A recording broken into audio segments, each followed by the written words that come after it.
last time you went on a diet? What do you do to live a healthier lifestyle? Do you eat smaller portions? Do you skip dessert? Do you avoid sodas? Or do you ban sugar altogether? You may say, what do my eating habits have to do with Mauritius?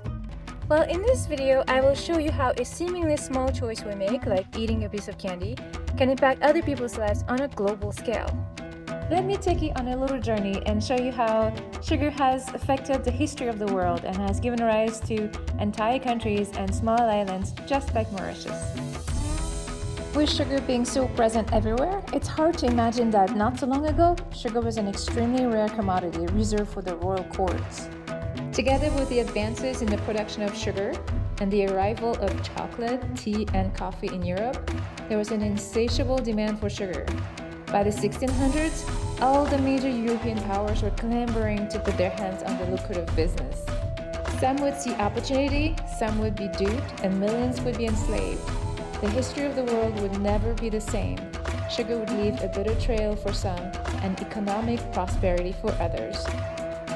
The Dutch came on these very shores to give the sugar business a try and failed.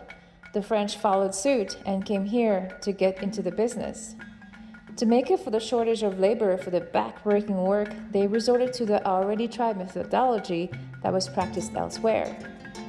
They bought captured people and forced them to work on their plantations. These people who were captured were from Madagascar, Mozambique, and as far as Senegal. Even though slavery was key to enriching the European powers, many Europeans fought tirelessly to abolish the boring practice, and abolished it was. After the abolition of slavery, however, there was another shortage of labor. The people who were once slaves into the fields were not willing to continue working there under any conditions proposed by their former captors. By this time, the French under Napoleon had lost the war against the British, and the island was under British rule. The British were not going to turn again towards Africa for labor. After the whole slavery disaster, they turned their attention towards India. India at the time was experiencing economic hardships and people were anxious for alternatives. With promises of wages, thousands of Indians would leave their home country to work in the fields in Mauritius. These are the original stairs where the Indian immigrants stepped on when they arrived in Port Louis. The working conditions were not so much better than that of the slaves, and some returned to India, but most workers stayed and started families here. A new community had now formed on the island with Africans, Europeans, and Indians. Shortly after, Chinese traders came and settled the island as well. This, in a nutshell, is the story of where Mauritians come from. We're not natives to the island, but rather are a mixture of people from different continents. Last time I talked about the religions present in Mauritius. Now you see how the religions got here. Europeans brought Christianity, which the Africans adopted. The laborers from India brought Islam and Hinduism, and the Chinese traders brought Buddhism. The original languages of our African ancestors have been lost.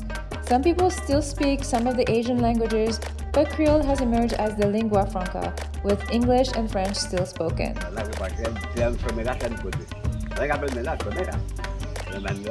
This is Monsieur Salon. He has worked here all his life, just like his father before him. He's now explaining to his grandkids how sugar was produced back in the day.